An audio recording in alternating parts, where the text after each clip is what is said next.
హ్మ్. ఇప్పుడు ఇండియాలో ఏం జరుగుతుందంటే లాస్ట్ 1 ఇయర్‌లో ఎఫ్ఐఐస్ ఇండియన్ స్టాక్ మార్కెట్‌లో 3,00,000 కోట్ల వర్త్ స్టాక్స్‌ని అమ్మేసుకొని డాలర్‌లో కన్వర్ట్ చేసుకొని తీసుకెళ్ళిపోయారు లాస్ట్ ఓకే. ఇయర్. ఓకే. ఈ సంవత్సరం ఇప్పటికే ఈ 5 నెలల్లోనే లాస్ట్ 1 ఇయర్‌లో ఎంత అమ్మారో అంత అమౌంట్‌ని తీసుకెళ్ళిపోయారు. హుహు. వాళ్ళు ప్రతిదీ డాలర్‌లో కన్వర్ట్ చేసుకొని తీసుకెళ్తారు కదా!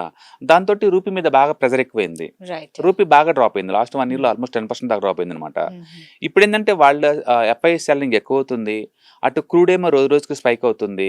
అంటే వర్షాకాలం వస్తుంది. మనకి అగ్రికల్చర్ సంబంధించిన ఎరువులు మొత్తం ఇంపోర్ట్ చేసుకోవాలి. హుహు. వీటన్నిటి వల్ల ఏందంటే ఇంపోర్ట్స్ కాస్ట్ పెరుగుతుందనమాట. రైట్. రైట్. అందుకని ఆర్‌బీఐ ఏం చేస్తుందంటే ఈ యుద్ధం వచ్చిన సైడ్ ఎఫెక్ట్స్ నుంచి మినహాయించుకోవాలని చెప్పేసి దాని నుంచి ఏమంటే ఇంపోర్ట్స్‌ని కొంచెం కొంచెం రిస్ట్రిక్ట్ చేయడాలు, హుహు. రూపీని స్ట్రాంగ్ అవ్వటం కోసం వాళ్ళు ట్రై చేస్తున్నారనమాట. హ్మ్. అందుకని ఈ బ్లూంబర్గ్ న్యూస్ పేపర్‌లో ఎప్పుడైతే ఇండియన్ గవర్నమెంట్ వోళ్ళు ఈ ఫారెన్ రిజర్వ్ పెంచుకోవడం కోసం గోల్డ్ అమ్మారు అనే న్యూస్ వచ్చిందో, హుహు. ఇంకా డిస్కషన్ బిగినయింది. ఇండియన్ ఎకానమీ బాగాలేదు.